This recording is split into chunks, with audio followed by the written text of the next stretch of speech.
나누겠습니다. 반갑습니다. 네, 축복합니다. 네, 은혜 받읍시다. 네.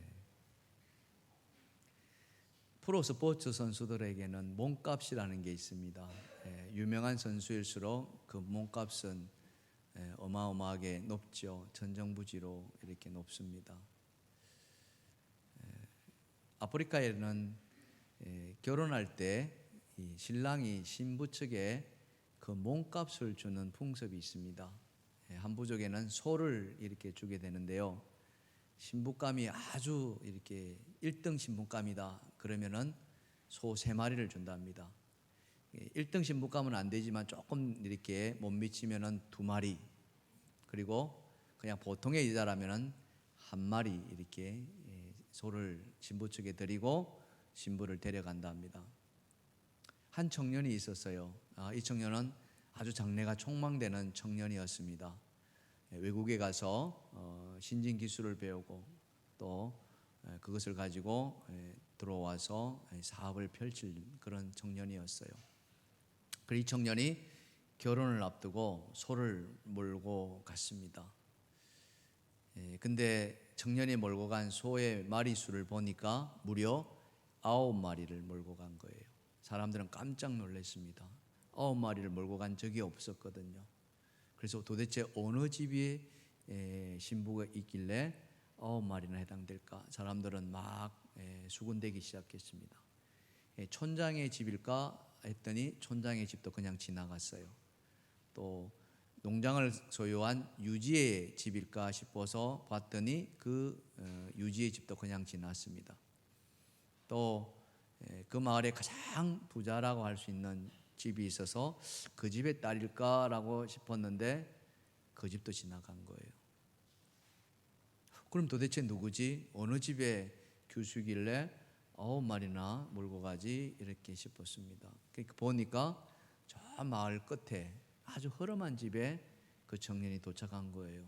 설마 저 집 딸이 있는데 우리가 잘 알지? 저 집 딸은 그냥 1마리 정도밖에 안 되는데, 사람들은 그렇게 생각했던 거예요. 근데 아니나 다를까 그 청년이 그 집에 들어갔습니다. 소 1마리를 몰고. 사람들이 깜짝 놀란 거죠. 아니 도대체 어떻게 된 거야? 세월이 흘렀어요. 이 청년은 사업가로 변신해서 아주 큰 부자가 되었습니다. 그 청년의 아내가 된 그 보통의 여자, 그 여자도 엄청난 변화가 일어납니다. 시집 갈 때는 그저 평범한 그런 여자였는데 시집 가더니 너무너무 이렇게 고상한 여자로 변했달까요? 우아한 여자로 변했달까요? 덕과 이렇게 이런 모든 것들이 교양이 겸비된 그런 아름다운 부인으로 변화된 거예요. 사람들이 궁금해지잖아요. 아니 도대체 무슨 일이 일어났길래 저래 되었을까? 그래서 그 신랑한테 물었습니다. 그 자초지종을 좀 알려달라. 그랬더니 신랑이 말합니다. 맞습니다. 제 아내는 소 1마리밖에 받을 수 없는 그런 정도의 여자였습니다. 그러나 저는 소 1마리에 해당되는 아내를 맞이하고 싶지 않았습니다. 또 그 아내가 소 2마리, 3마리 받은 그런 여자에게 늘 열등감에 젖어서 살아가는 아내로 맞이하고 싶지 않았습니다. 그렇게 이야기를 하는 거예요. 그런데 나는 그 아내에게 다른 어떤 것도 요구하지 않았습니다. 그냥 아내를 있는 그대로 사랑해 주었습니다. 이렇게 말하는 거예요. 그런데 그 변화는 안에서 일어난 거예요. 자기를 소 9마리의 몸값으로 생각해 준 신랑이 고마웠던 거예요. 너무 감사했던 거예요. 나 같은 존재가 어떻게 소 1마리를 받을 수 있어? 나는 1마리밖에 해당되지 않는 그런 신부인데, 그 신부가 시집을 가고 나서 그래 나는 소 9마리에 걸맞은 아내가 되어야지 하면서 그 아내가 막 변화되기 시작하는 거예요. 막 의학을 배우고 영어를 유창하게 구사하고 또 덕과 교양을 막 겸비하기 시작하고, 물론 외모도 갖고 왔겠죠. 지금 여러분 보니까 그런 것 같아요.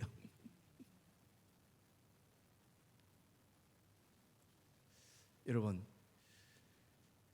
우리 자신의 몸값을 소에게 마리수로 비교한다면 우리는 몇 마리나 받으면 좋을 것 같습니까? 우리 예수님을 몸값으로 친다면 몇 마리에 해당될 것 같습니까? 우리 예수님의 그 몸값은 측량할 수가 없겠죠. 무한한 가치를 지니신 예수님 아니십니까? 근데 그 예수님이 우리를 위해서 죽으셨다는 거예요. 그럼 우리는 어떻습니까? 무한한 가치의 소유자가 보잘것없는 우리였을까요? 그렇지 않다는 거예요. 하나님은 우리를 예수님과 못지않는 무한한 가치를 지닌 그런 존귀한 자로 여기시는 줄 믿습니다. 우리는 그런 존재예요. 그래서 하나님은 그런 존귀한 자 우리를 사랑해 주십니다. 그래서 우리가 어떤 어려움에 있을 때에 하나님은 너무나 안타까워하시고 그 아픔에서 건져주시기를 원하시는 줄 믿습니다. 오늘 본문의 말씀이 바로 그 말씀이에요. 이스라엘 백성들이 어마어마한 고통 속에 빠져 있을 때 하나님은 그들을 찾아가 주시고, 그래서 그 하나님이 어떤 분이시다는 것을 들려주시는 거예요. 오늘 저는 그 이스라엘 백성들이 그 고된 노동 속에서 힘들어할 때에 찾아가 주신 그 하나님을 여러분과 함께 경험하기를 원합니다. 그 하나님은 어떤 하나님이었을까요? 오늘 본문은 첫 번째로 고통의 소리를 들으시는 분이시다. 자, 본문 출애굽기 2장 23절과 24절을 같이 한번 보시면은, 여러 해 후에 애굽 왕은 죽었고 이스라엘 자손은 고된 노동으로 말미암아 탄식하여 부르짖으니 그 고된 노동으로 말미암아 부르짖은 소리가 하나님께 상달된지라. 다 같이 하나님이 그들의 고통 소리를 들으시고. 아멘. 예, 하나님이 그 고통의 소리를 들으셨다는 거예요. 여기 고된 노동이란 말이 두 번씩이나 기록되어 있어요. 똑같이. 이 거듭 기록됐다는 것은 강조를 뜻하는 것이죠. 강조했다는 것은 뭡니까? 노동이 강조됐다는 것은 그만큼 힘들었다는 이야기. 도대체 어떤 상황이길래 그렇게 힘들었을까요? 애굽에서 종살이를 했다는 건 여러분 잘 아시죠? 그러나 얼마나 힘겨웠겠습니까? 근데 그 기간이 무려 400년이나 됐다, 이렇게 성경은 우리에게 이야기해 주고 있어요. 여러분 출애굽기 12장 41절과 42절에 보시면은 이스라엘 자손이 애굽에 거주한 지 430년이라 430년이 끝나는 그날에 여호와의 군대가 다 애굽 땅에서 나왔은즉. 자, 보세요. 430, 정확하게 430년이라고 못 받고 있어요. 그 기간 동안에 노예 삶을 살았다는 겁니다. 이 기간 동안에 살았던 사람을 한번 생각해 보십시오. 어떤 사람은 노예로 나서 노예로 살다가 노예로 죽었지 않겠습니까? 그렇죠? 그 인생을 한번 생각해 보세요. 우리가 종으로 살다가 종으로 갔다, 이렇게 생각해 보세요. 얼마나 처참했겠습니까? 우리도 나라를 빼앗긴 적이 있었지 않습니까? 일제 36년 동안 우리는 나라를 빼앗겨서 정말 종의 삶을 살았습니다. 그 중에 더 큰 어려움을 겪었던 사람 중에 하나가 강제 노역에 끌려갔던, 징용에 끌려갔던 사람이에요. 그들이 당했던 고통은 말할 수도 없고 그곳에서 심지어는 목숨을 잃은 사람도 부지기수예요. 그 중에 생존자 한 분을 여러분한테 잠깐 소개해 줄까 싶은데요. 자, 사진 한번 보여주시면은 이민웅 할아버지입니다. 2017년 당시에 92살이었는데요. 이분이 강제징용에 끌려갔어요.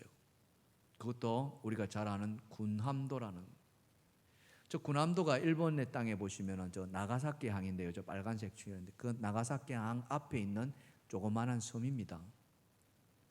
근데 저 군함도가 말할 수 없는 고통의 장소였다고 하지 않습니까? 지하경도 1000m를 뚫고 들어가서 거기서 이 탄을 캐내는 것만 했다면 얼마나 좋았을까요? 끊임없이 폭행에 시달렸다 하지 않습니까? 말할 수 인간 이하의 취급을 받고, 그러다가 노쇠하에서 또는 쇠약해져 죽음에 이릅니다. 그러면은 저 군함도 앞에 있는 작은 섬에 데려가서 거기서 시체를 태웠다잖아요. 그 시체 타는 냄새가 이 군함도에 이렇게 바람에 실려서 넣으면 밤마다 그 냄새를 맡을 때 그 사람들이 얼마나 고통스러웠겠습니까? 이분이 군함도에 가게 된 배경을 보니까 저 경상도 대구에서 이렇게 태어나셨는데요, 너무나 가난해가지고 날마다 배를 곪다시피 했답니다. 그래서 18살 될 무렵에 이 면사무소에서 보국대를 모집한다는 광고를 본 거예요. 소리를 들은 거예요. 그래서 또 하나는 이 보국대 가면 돈을 벌어서 고향집에 돈을 보내줄 수 있다. 그러니 그 소리에 그냥 현혹돼 가지고 고향을 떠나서 부산으로 내려갔어요. 그래서 부산에서 배를 탄 거예요. 어디로 가는지 몰랐어요. 근데 돈 번다는 생각만 가지고 그렇게 속였던 거죠. 그래서 끌려갔던 곳이 저 첫 번째는 사할린에 끌려갔답니다. 저 사할린 동토의 땅, 영하 40도 겨울 되면 말할 수 없는 고통 속에 있었죠. 그런데 어느 날 또 갑자기 그 사할린에서 또 배를 태우더라는 거예요. 그래서 떠보니까 군함도에 가 있더라는 거예요. 군함도에서 겪었던 고통은 저 사할린은 아무것도 아니라는 거예요. 그래서 날마다 하늘을 별을 보면서 저 별이 내 고향집에 있는 어머니도 보지 않겠나 그 싶어가지고 그 별을 보면서 하염없이 눈물을 삼켰다는 우리 할아버지의 말씀을 들을 때 정말 가슴이 미어지는 거예요. 이스라엘 백성들이 지금 그 고통을 당하고 있다는 거예요. 이 종살이 하면서 어마어마한 노동에 시달리면서 고통스러웠다. 그런데 여러분, 애굽에 종살이 할 때 처음부터 그랬느냐? 그렇지 않았습니다. 처음부터 그랬다면 애굽 종살이 430년 동안 갈 필요가 없었겠죠. 그때 바로 하나님이 가셔서 구해냈으니까. 그런데 430년 동안 그들은 잘 살아왔다는 거예요. 어느 정도 잘 살았느냐? 수가 말도 없이 늘어났다는 거예요. 말도 할 것 없이. 처음에 내려갈 때 70명이었다가 나올 때는요 장정이 60만 명이 되었다는 성경은 이야기해주고 있어요. 창세기 46장 27절과 출애굽기 12장 37절입니다. 야곱이 집 사람으로 애굽에 이른 자가 모두 70명이었더라. 이스라엘 자손이 라암셋을 떠나서 숫곳에 이르니 유아에에 보행하는 장정이 60만 명이다. 야, 그러니까 이 종살이 하는 동안 어마어마하게 지금 그 수가 늘어난 거 아닙니까? 그죠? 장정만 60만 명이었으니까 그 가족들까지 합친다면은 뭐 그 수를 수백만 명이 안 되었겠습니까? 자, 이렇게 된 배경에는 이유가 있었죠. 뭡니까? 요셉이 총리였다는 거예요.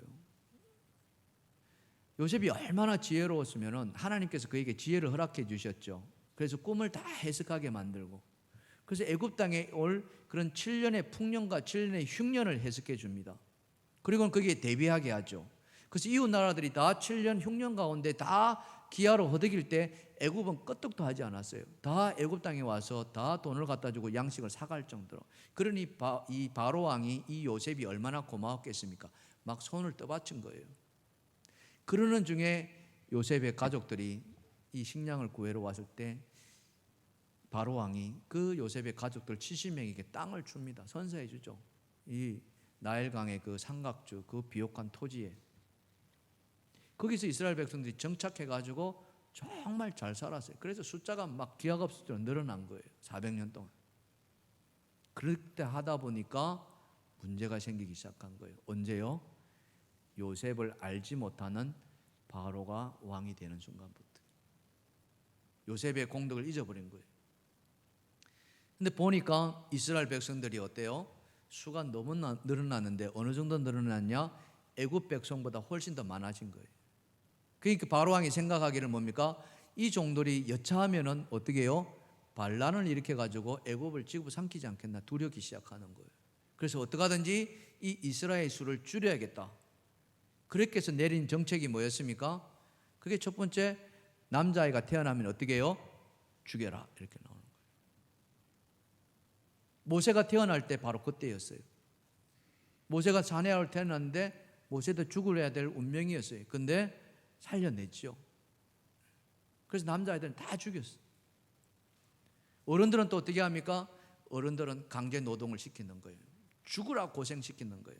성경은 그걸 우리에게 이렇게 이야기합니다. 출애굽기 1장 11절과 14절입니다. 감독들을 그 위에 세우고 그들에게 무거운 짐을 지워 괴롭게 하여 그들에게 바로를 위하여 국고성 비돈과 람셋을 건축하게 하니라. 이스라엘 자손에게 이를 엄하게 시켜 어려운 노동으로 그들의 생활을 괴롭게 하니 곧 흙 이기기와 벽돌 굽기와 농사의 여러 가지 일이라. 그 시키는 일이 모두 엄하였더라. 예. 한마디로 말해서요, 입에 단내가 날 정도로 곧 이 노동을 시켰다는 거죠. 그렇게 일해 보신 분들은 아마 기억나실 거예요. 아무것도 못하는, 집에 오면 그냥 어떻게 해요? 픽 쓰러져 가지고 잘 수밖에 없었던 그런 정도로 고통스러웠다는 거죠. 그래서 그들은 어떻게 합니까? 하나님께 탄식하며 부르짖었다는 거예요. 그전에는 탄식했느냐? 그럴 이유가 없었죠. 안 시켰으니까. 근데 말할 수 없는 그 노동 앞에서 이스라엘은 하나님을 찾기 시작한 거예요. 근데 중요한 것은 그 탄식 소리를 하나님이 들으셨다는 거예요. 할렐루야. 출애굽기 3장 7절에도 똑같은 말씀이 있어요. 같이 한번 읽어봅시다. 시작. 여호와께서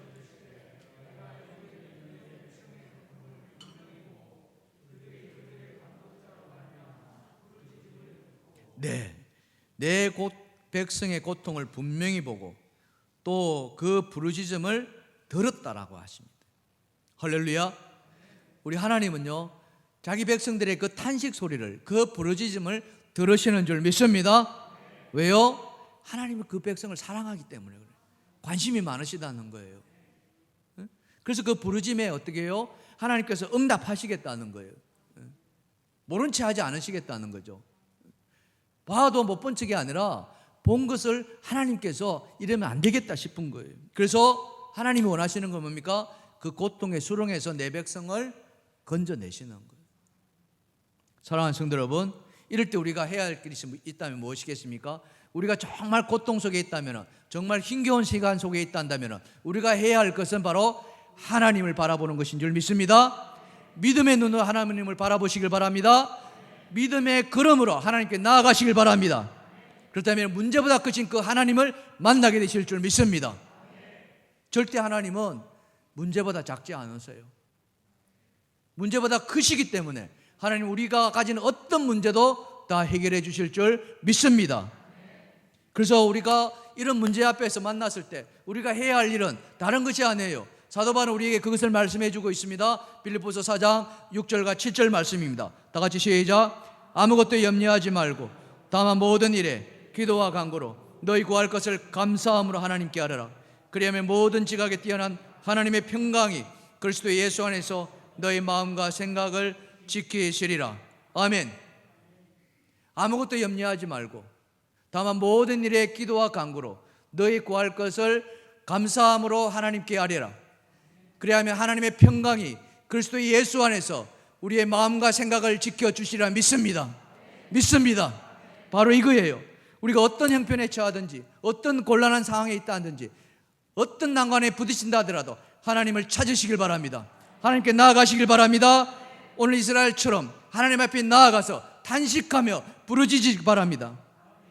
그런다면 하나님은 그 부르짖음을 들으시리라 믿습니다.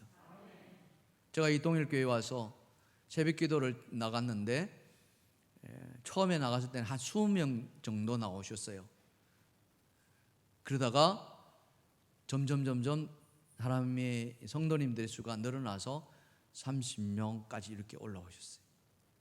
그러다가 이번 4월 1일 날 첫날 새벽 드림 그 시간을 본당에서 드렸어요. 숫자가 어떻게 해요? 더 많이 나왔을까요? 더 많이 나왔어요. 할렐루야. 너무 감사하더라고요. 제 바람이 생기는 거예요. 우리가 지금 밑에 소예배실에서 새벽 제단을 쌓고 있는데 날마다 이 새벽 제단을 이 본당에서 쌓게 주시옵소서. 할렐루야. 그런 소망이 생겨나는 거예요. 여러분, 하나님 찾아야 될 때 아니겠습니까? 우리의 영이 회복되어야 될 때 아니겠습니까? 우리의 신앙이 회복되어야 되지 않겠습니까? 하나님을 찾으십시다. 하나님 나오십시다. 그럼 하나님 들으시는 줄 믿습니다. 우리의 부르짖음 하나님 들으시는 줄 믿습니다. 그런 여러분 되시기를 주님을 축원합니다. 축원합니다. 자, 이 고통 속에 있는 출애굽하는 그런 이스라엘 백성들, 그들에게 나타난 하나님 또 어떤 하나님입니까? 두 번째로 언약을 기억하십니다. 기억하시는 분이래요. 자, 오늘 본문 2장 24절입니다. 다 같이 읽읍시다. 시작. 하나님이 그들의 고통 소리를 들으시고 하나님이 아브라함과 이삭과 야곱에게 세운 그의 언약을 기억하사. 자, 여기 언약을 어떻게 하셨다고요? 기억하셨다. 여러분, 이 기억하다는 말의 원래 뜻은 자카르라는 뜻입니다. 근데 이 자카르라는 말은 단순히 기억하는 것이 아니라 늘 잊지 않고 마음에 두고 있다는 뜻이에요. 다른 말로 표현한다면은 지금 이스라엘 백성들이 막 그 고통 속에서 탄식하며 부르짖잖아요. 그러면 그때 가서 하나님이 언약을 기억했다는 그런 의미가 아니라 평소에도 하나님은 이스라엘 백성들에게 당신이 세우신 언약을 마음에 두고 계셨다는 거예요. 믿으시면 아멘 합시다. 바로 그거예요. 그것은 왜 그렇습니까? 그것은 하나님께서 당신의 그 언약을 그냥 언약으로 놔두는 것이 아니라 이루시기 위해서입니다. 약속을 하면 약속은 무엇입니까? 지켜야 되는 거잖아요. 하나님께서 언약을 주셨으면 그 언약은 이루시겠다는 것이기 때문에 하나님은 늘 그 언약을 마음에 두셨다는 거예요. 그래서 다윗은 이 하나님의 말씀을 100% 신뢰했습니다. 그래서 하나님께서 다윗을 너무 사랑했었죠. 다윗이 어느 정도 하나님 말씀을 신뢰했느냐 하니까 성경을 보니까 그가 임종을 앞두고 하나님의 말씀을 이 아들에게 유언으로 남겨줘요. 저는 이 말씀을 묵상하면서 우리도 좀 그랬으면 좋겠다. 우리도 언젠가는 임종을 맞이할 것 아니겠습니까? 여러분 표정을 보니까 안 맞고 싶으신가 봐. 때가 아직 아니어서 그렇습니까? 언젠가는 임종 맞겠죠. 그렇죠? 그때는 알 수 없죠. 그러나 알 수 없기 때문에 우리는 늘 준비하고 있어야 되는 거예요. 그래서 그냥 얘들아 잘 먹고 잘 살아라 이게 아니라 정말 그들에게 마음에 두고 살아야 될 말씀을 우리 자녀들에게 유언을 줘야 되지 않을까. 다윗의 말씀을 한번 보십시다. 열왕기상 2장 4절입니다. 여호와께서 내 일에 대하여 말씀하시기를 만일 내 자손들이 그들의 길을 삼가 마음을 다하고 성품을 다하여 진실이 내 앞에서 행하면 이스라엘 왕위를 오를 사람이 내게서 끊어지지 아니하리라 하신 말씀을 이루게 하시리라. 아멘. 이 다윗이 지금 임금이잖아요. 왕이잖아요. 그럼 그 아들에게 이제 왕위가 물려간단 말이죠. 근데 이 왕위가 어떻게 해요? 끊어지지 않겠다고 하나님 주신다는 거예요. 하나님께서 그것을 이루시겠다는 거죠. 그냥 이루실 정도가 아니라 어떻게 해요? 확실히 이루어 주신다. 어떻게 할 때요? 그걸 보니까 삶과 마음을 다하고 성품을 다해서 진실하게 하나님 앞에 행하라는 거예요. 그럼 우리가 유언을 남긴다면 무슨 유언을 남기겠습니까? 얘들아, 하나님 말씀을 마음을 다하고 성품을 다해서 행하거라. 아멘. 그래야면은 네가 축복의 이 말이라. 하나님 그래요. 막 재산을 물려주는 것도 중요하겠지만은 그보다 더 중요한 것은 우리의 신앙을 물려드릴 줄 믿습니다. 믿음을 유산으로 물려드릴 줄 믿습니다. 바로 그거예요. 다윗이 그랬다는 거예요. 하나님의 약속은 틀림없는 약속이다. 반드시 이루시겠다. 그래서 그 계명을 지켜나가는 거예요. 자, 그렇다면은 이제 우리가 해야 할 일이 정해진 거예요. 어떻게 정해졌습니까? 그것은 하나님을 믿어야 한다는 거죠. 하나님을 신실하게 믿어야 한다는 것입니다. 그냥 믿는 정도가 아니라 100% 믿어야 될 줄 믿습니다. 할렐루야. 그러면 하나님은 그 우리의 부르짖음을 들어주시겠다는 거예요. 우리 옆에 분 한번 쳐다보실까요? 이렇게 말해봅니다. 100% 믿읍시다. 아멘. 아멘. 자, 그 100%의 믿음이 어떻게 예수님이 이렇게 말씀해 주십니다. 요한복음 5장 24절 시작. 내가 진실로 너에게 이르노니 내 말을 듣고 또 나 보내신 이를 믿는 자는 영생을 얻었고 심판에 이르지 아니하니 사망에서 생명으로 옮겼느니라. 아멘. 예수 그리스도의 말씀을 믿고 나를 보내신 하나님을 믿는다면은 사망에서 생명으로, 할렐루야, 그 생명도 그냥 생명이 아니라 영원한 생명으로 이끌어 주실 줄 믿습니다. 우리가 믿어야 될 것이 바로 이런 거예요. 그 믿음의 삶을 이제 살아가는데 어떻게 살아가야 됩니까? 이것을 내 입을 통해서 증거해야 되는 거예요. 증거된 자. 자, 예수님은 또 말씀하십니다. 마태복음 10장 32절과 33절 시작. 누구든지 사람 앞에서 나를 시인하면 나도 하늘에 계신 내 아버지 앞에서 그를 시인할 것이요, 누구든지 사람 앞에서 나를 부인하면 나도 하늘에 계신 내 아버지 앞에서 그를 부인하리라. 아멘. 누구든지 사람 앞에서 누구를 시인한다고요?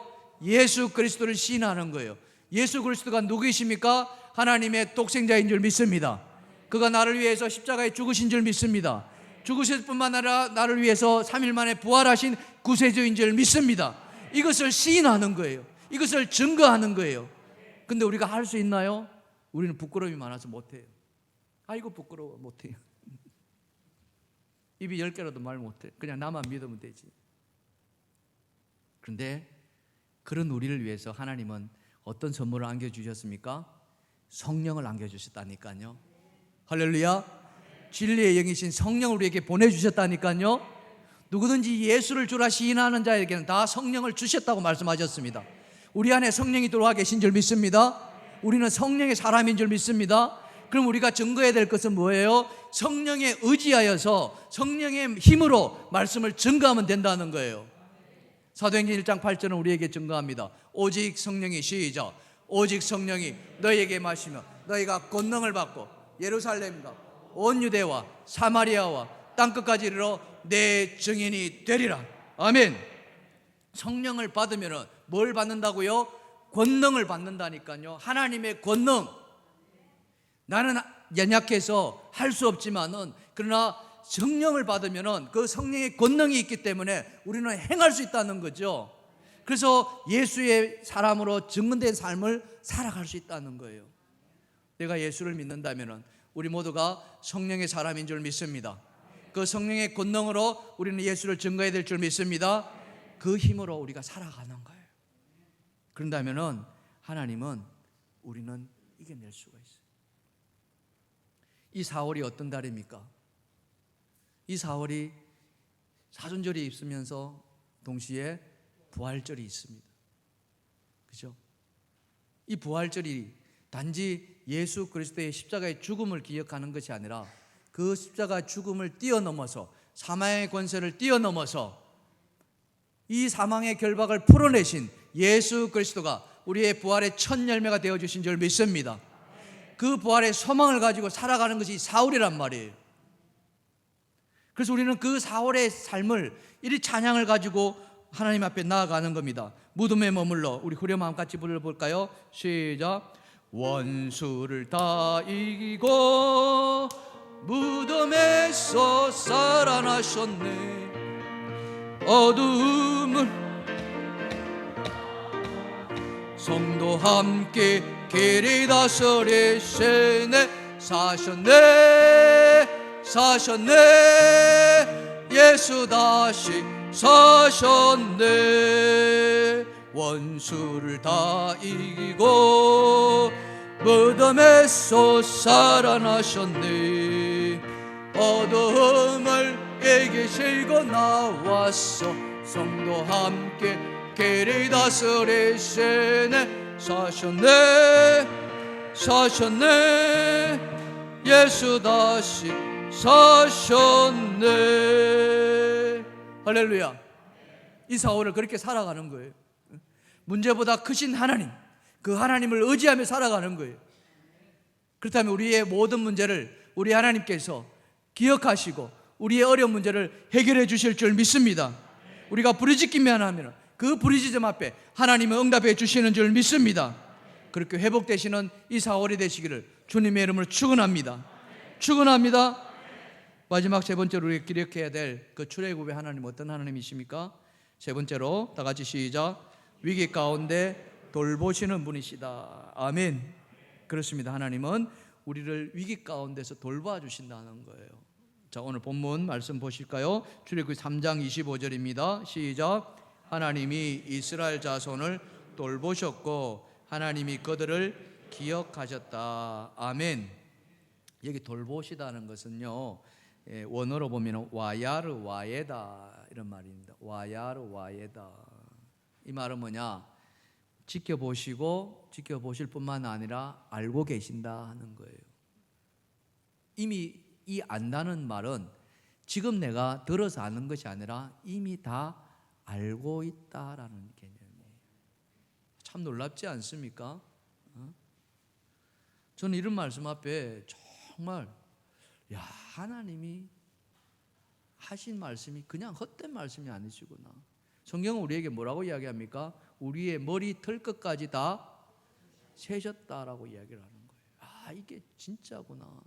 이스라엘 백성들이 그 고통 속에서 탄식함 부르셨을 때 이미 어떻게 해요? 알고 계셨다는 거예요. 근데 실제로 우리도 어때요? 우리가 부모가 된 입장에서 자식들을 보면은 자식들이 어려워하는 걸 어떻게 해요? 말 안 해도 어떻게 해요? 다 알잖아요. 지가 지금 어떤 고통이 있는지. 우리 하나님이 그러시다니까요. 사람만 그러느냐 보니까 아니들 짐승들도 그래요. 짐승들도 자식들을 그 새끼들을 돌볼 때 보니까 진짜 이 부모의 마음, 하나님의 마음을 돌보는 걸 우리가 보게 되더라고요.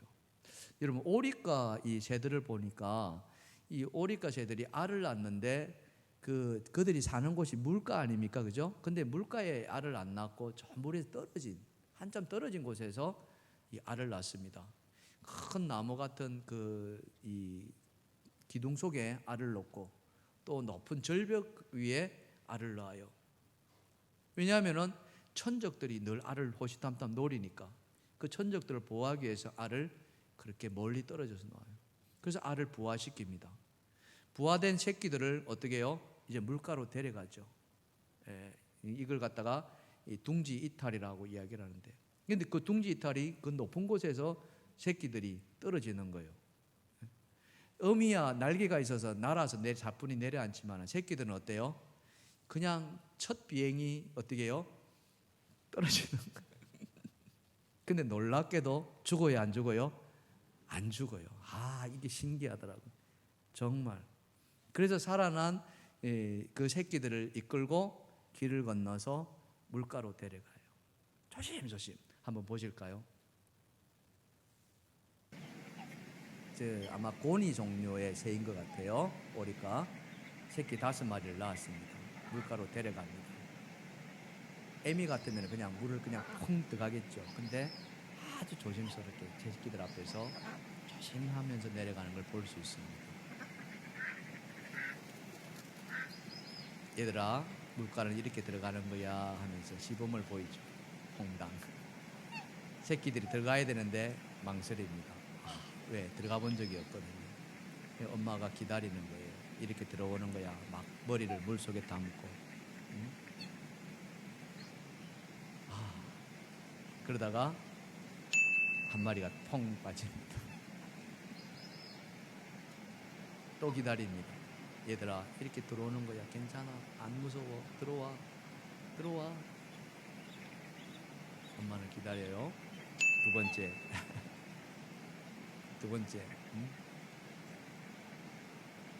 또 기다립니다. 세 번째. 이제 2마리 남았어요. 얘들아 빨리 들어와.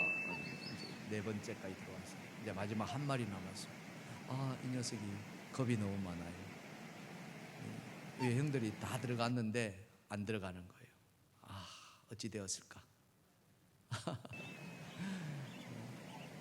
이 녀석이 안 들어오니까 먼저 들어갔던 응아가 와서 올라와서 이렇게 들어가는 거야 하면서 시범을 보여줘.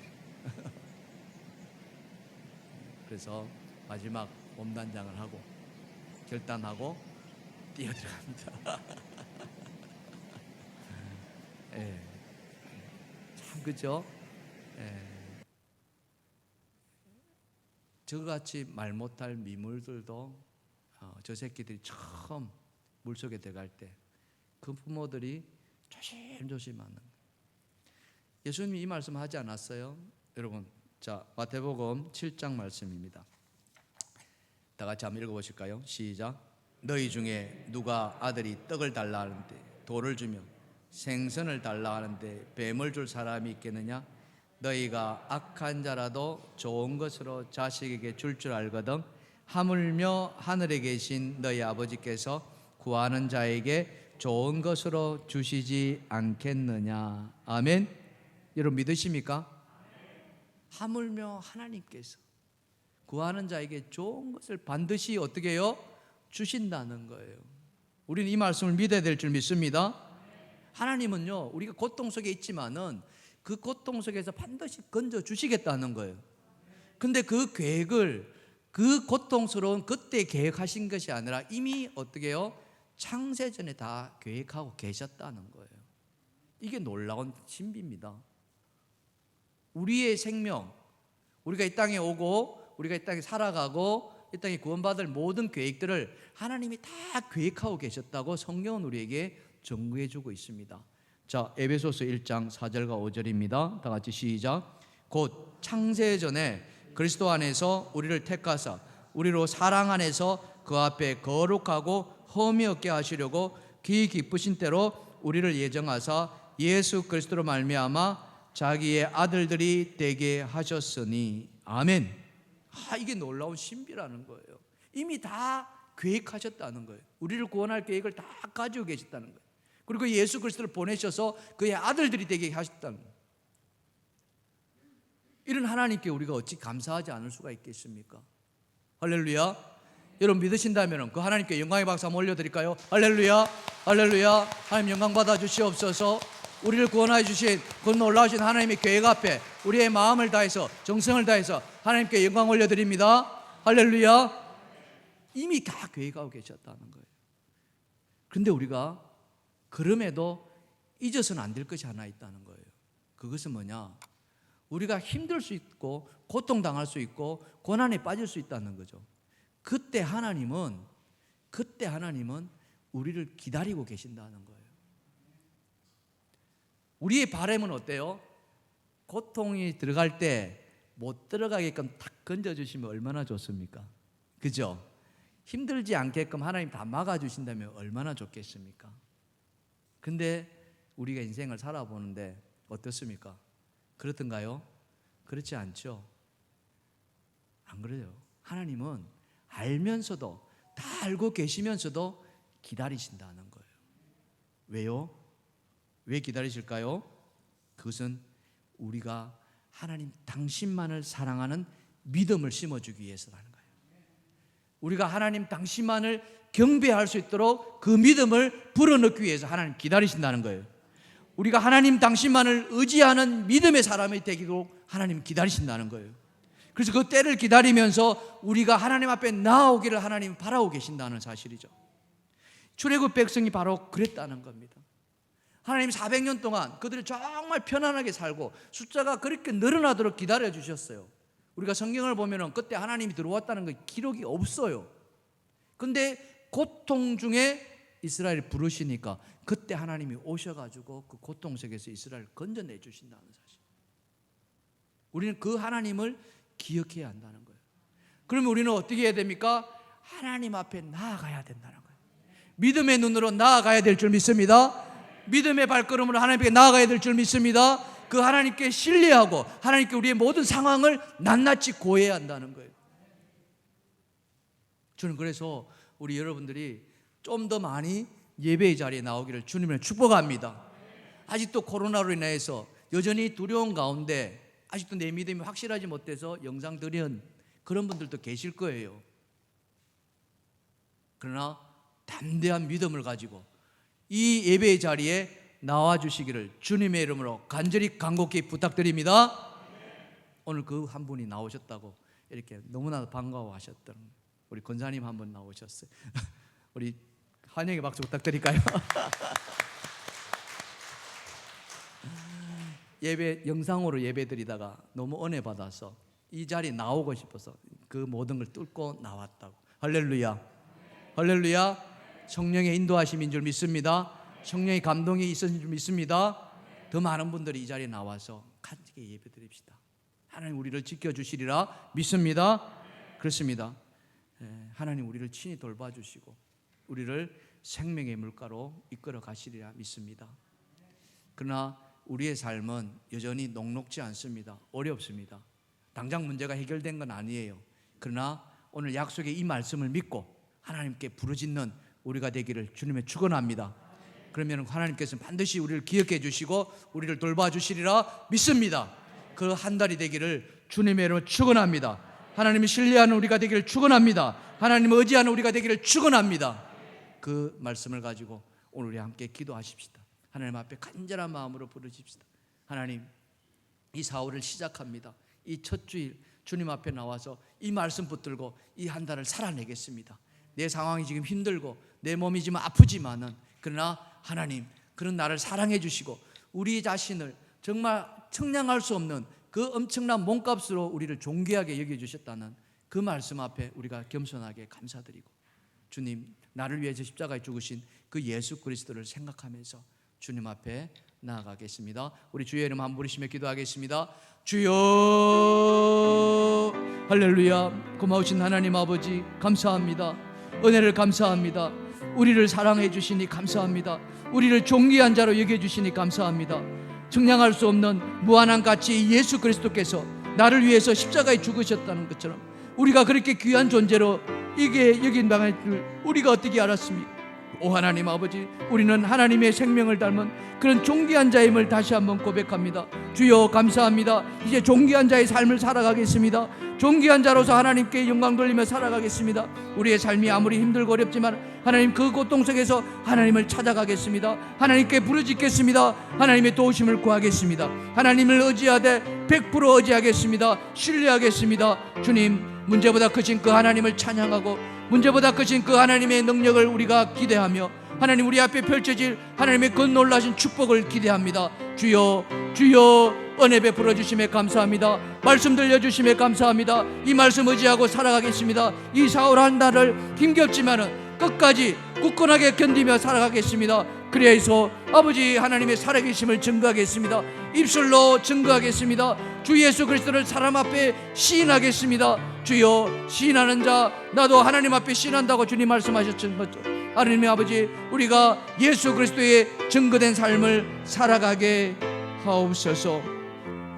우리에게 주신 이 귀한 말씀 아버지 받고 힘차게 살아가겠사오니 주여 은혜를 부어 주시옵소서. 주여 은혜를 부어 주시옵소서. 은혜를 부어 주시옵소서. 예수님의 이름으로 기도합나이다. 아멘. 예수 늘 함께 하시네.